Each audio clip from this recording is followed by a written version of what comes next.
back. So he won't be quite. Jimmy Kambosos, 5 days out. Kambosos versus Lomachenko.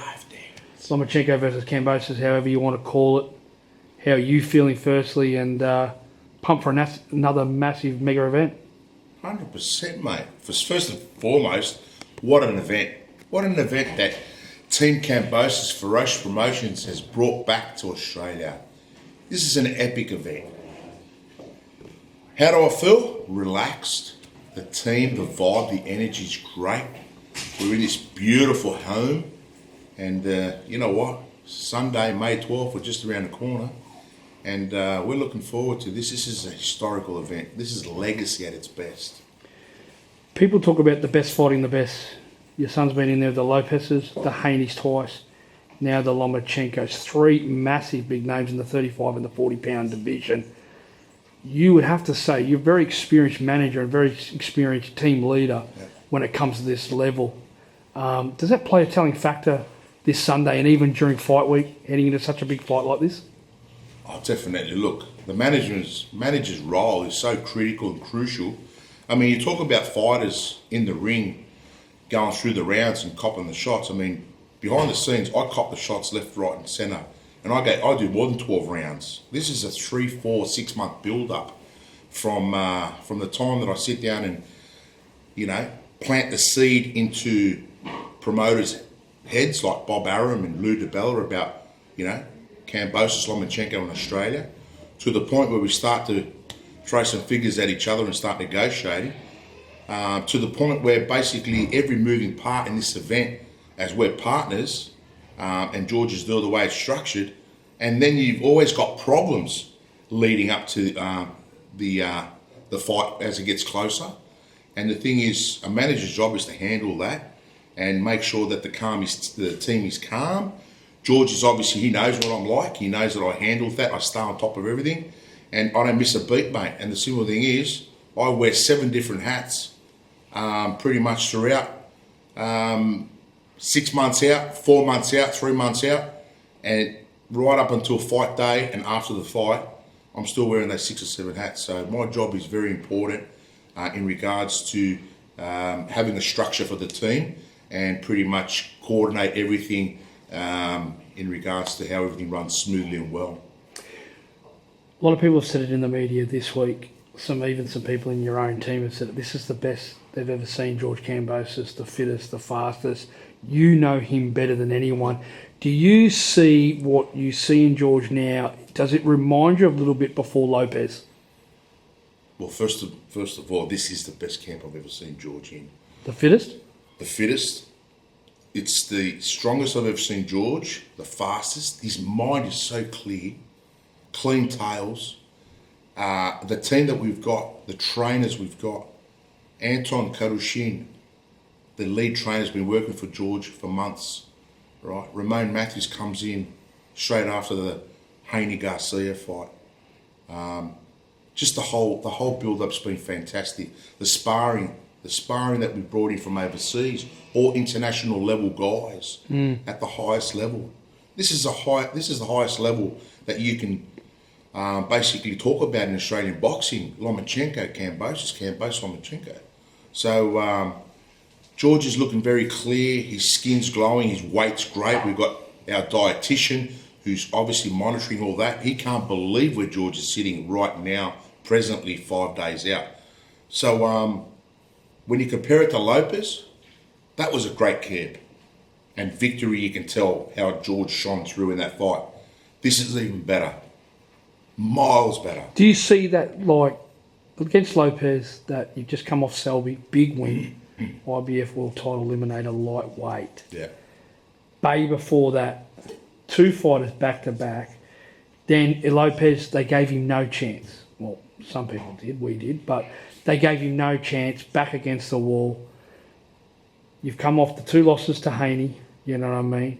You beat, as George has said before, a 3% Kambosos beat Maxie Hughes. Yeah. And then now, obviously, heading into this fight, you know what I mean, mentally, is this like back against the wall Kambosos? He's going to come even better than he did against Lopez? Well, that's exactly what we're seeing at the moment with training camp and the way this has been building for months and months and months with the skills and drills and technical skills that have been applied to basically to beat Lomachenko. And we're not going to give away what we're doing or the strategy or the plan of how we're going to do it. But I tell you what, it's going to be something that Loma's never seen before.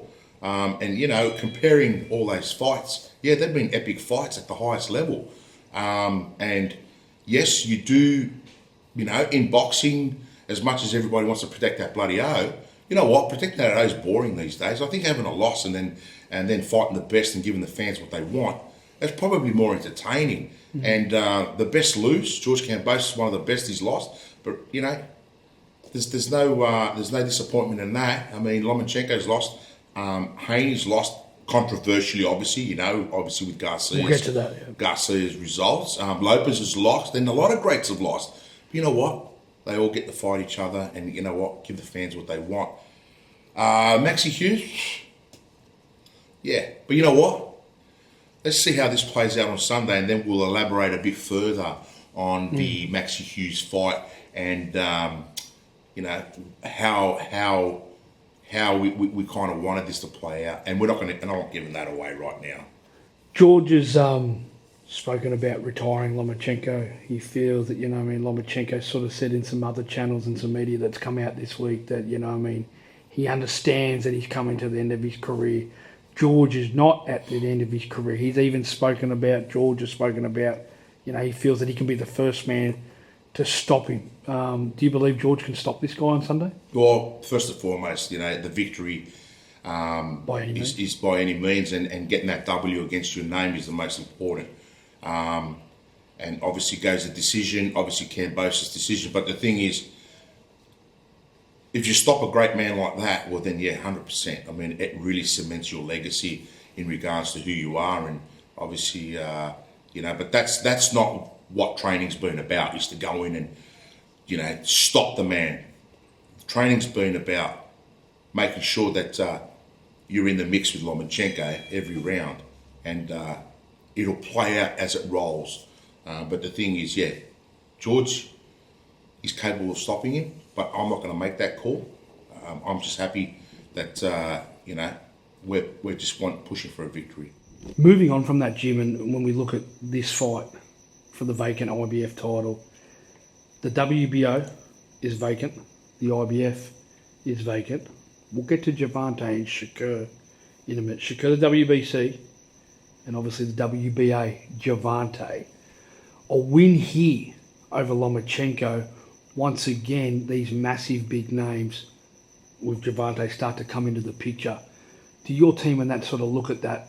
I know you're focusing on Lomachenko this Sunday, but similar to where you were with Lopez, where you get that really big win and then all of a sudden there's a lot of more big mega fights on the horizon. Well, there is, because the division's wide open again. It's not held by the one champion.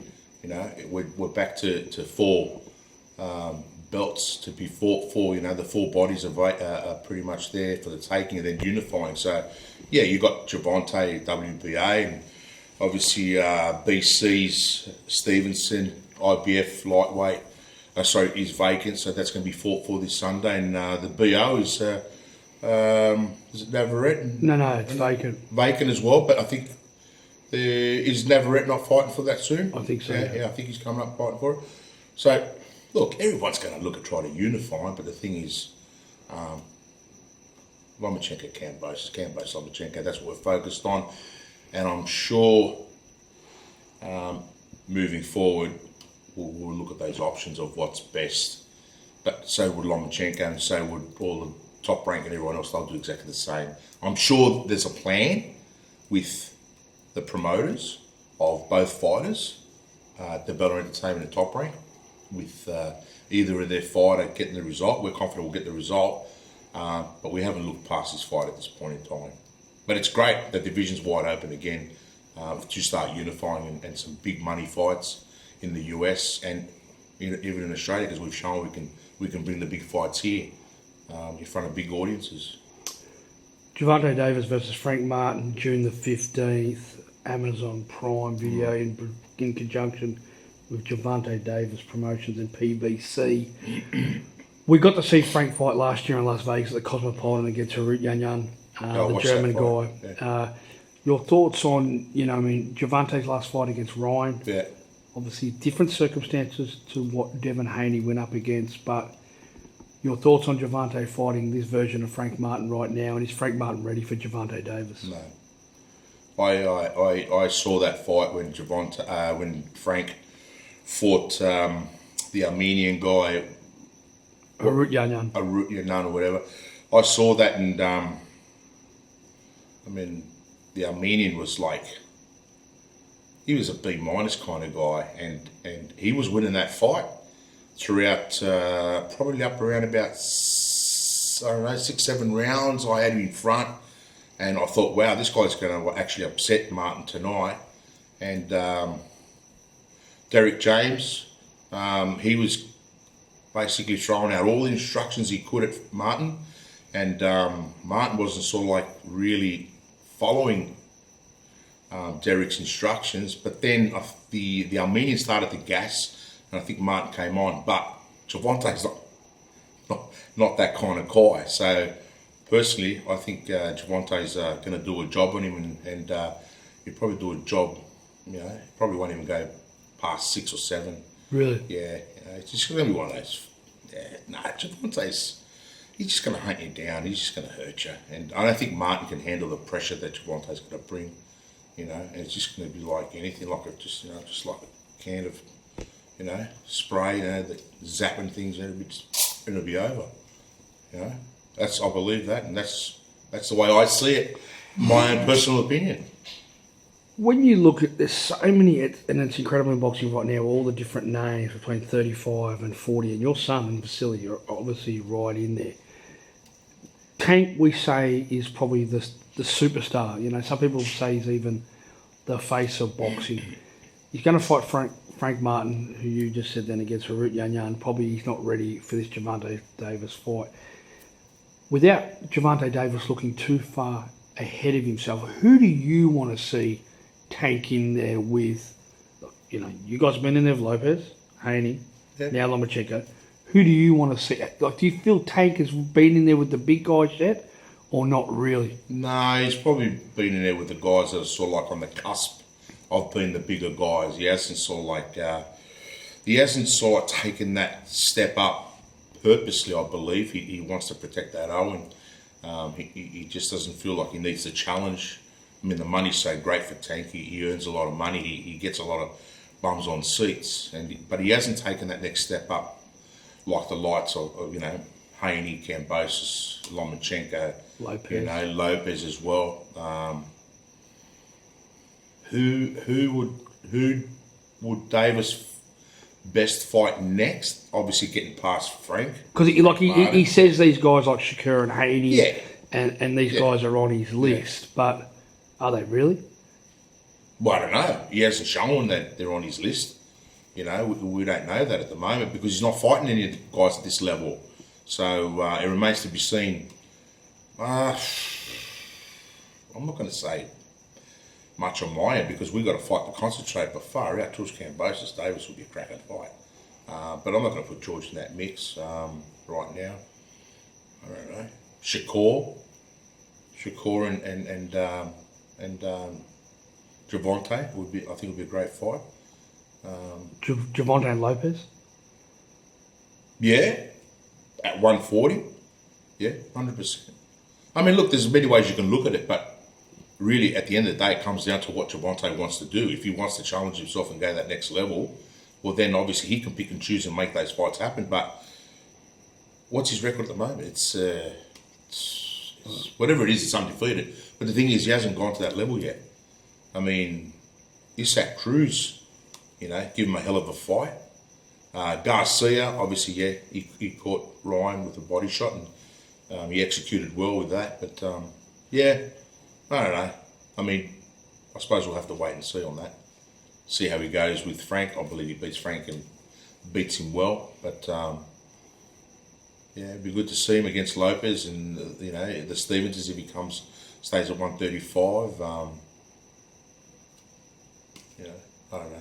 It's a good question, but it's hard to tell when you see a guy that's not really fighting the top guys yet. At this stage of his career. I mean, what's his record? 29-0. 29-0. And what's the biggest name on that record? Barrios at 140. Pedraza. Is that Cruz? Yeah, who's now obviously showing that Gamboa. When Gamboa towards the tail end of his career. Isak was a good fight. You were at that fight. I was at that fight. I actually had Isak up. I thought he was winning that fight. Pretty much in those middle rounds. Yeah, he was in front. That was a really good fight. I'd love to see that again. Actually, I think Cruz now being now world champion. I think that'd be a cracking fight to do it again.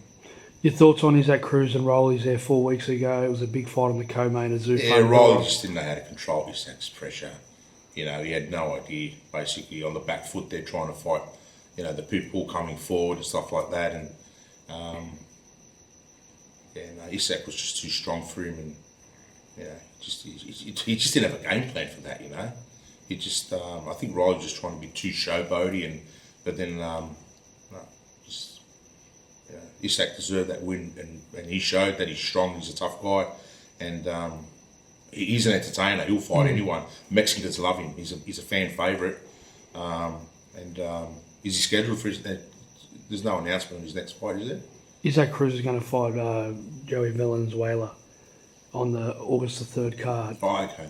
Yeah, he'll fight him, and then I think he'll gear up for a bigger fight later in the year.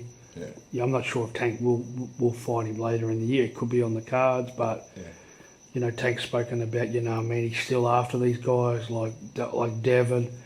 That's the next question I was going to get to with Tank. Do you see so much talk before Devin fought Ryan? If he won, I think if he won, the crowds and the fans would have been Devin versus Tank, Tank versus Devin. Tank says he's still after him. Is that a fight you want to see now? Is it a fight that's... No. Why not?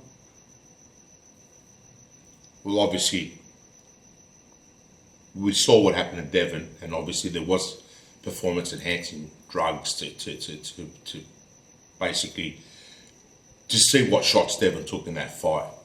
But to come back and fight someone like Gervonta, who's a pressure kind of guy, and look, Devin's a great boxer, and the thing is, he's got that back foot and his movement, and he's very skillful. He didn't really bring the Devin that everyone expected to see against Ryan. I think that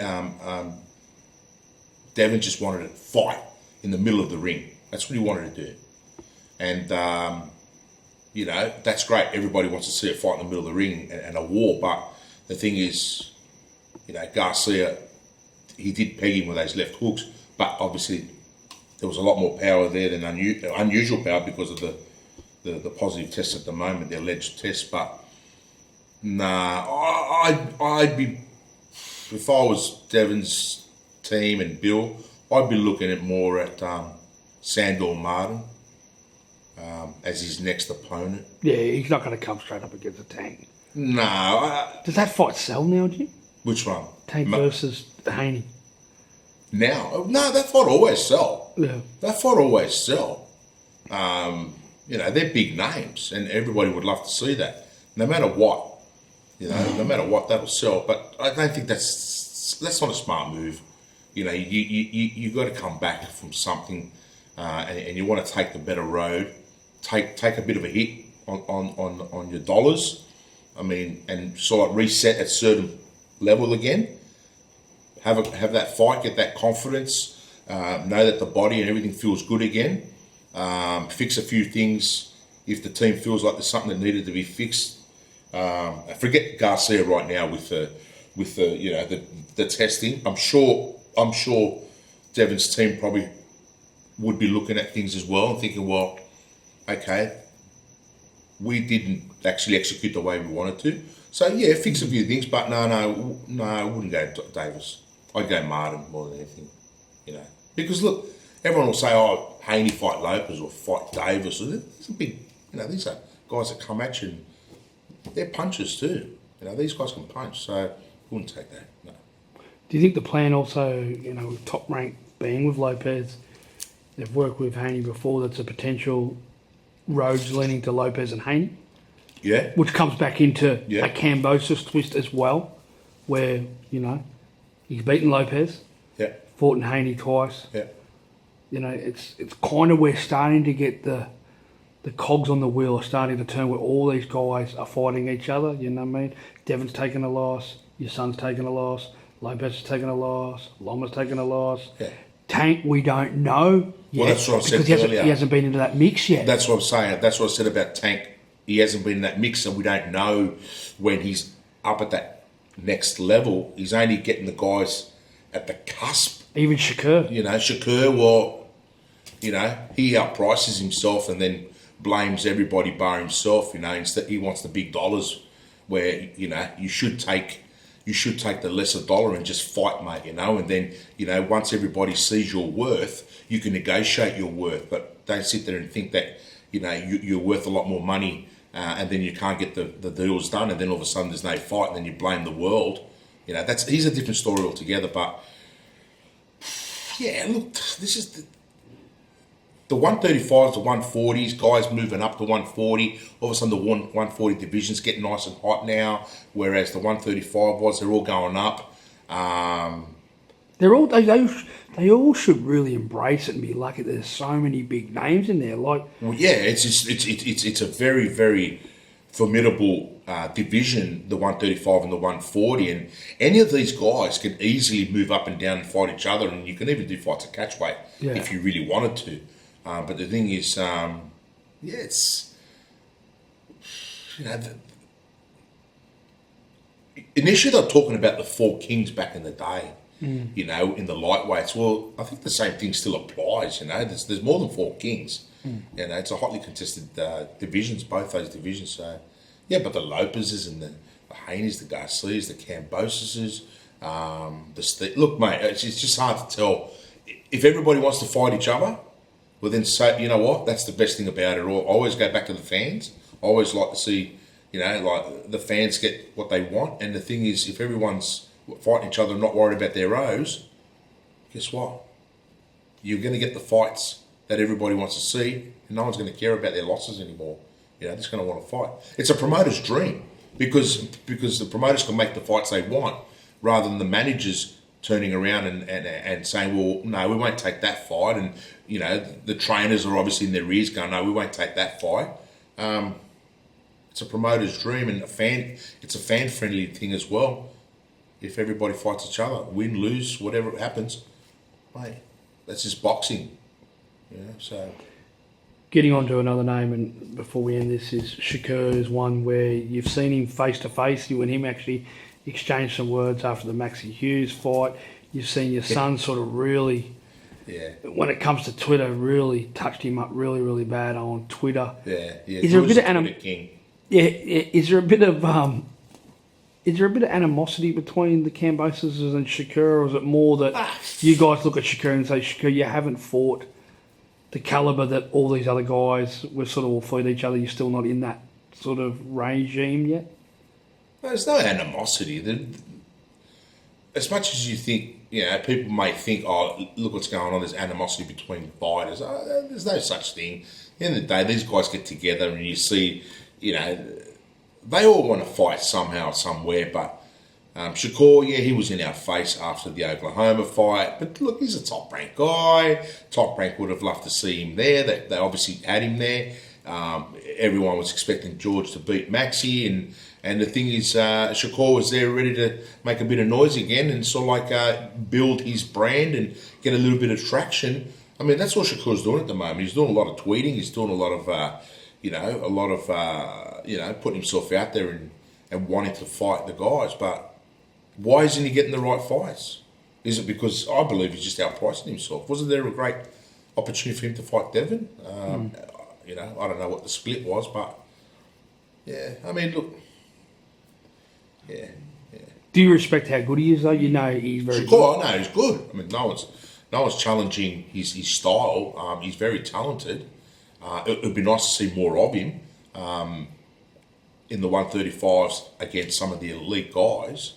But what's his contract? Is his contract expiring soon? He's Top rank. He's on Top Rank. He's moving on. He's going over to Mayweather's now. Mayweather's gym, is that where he's going? Like where's he going? I don't know. Like lots of talks of where he might end up. yeah, might end up. But then again, If he goes to PBC and that, does he now sort of, do we build up a Shakur and Tank fight over a couple of years, and Heyman might do that, you know what I mean?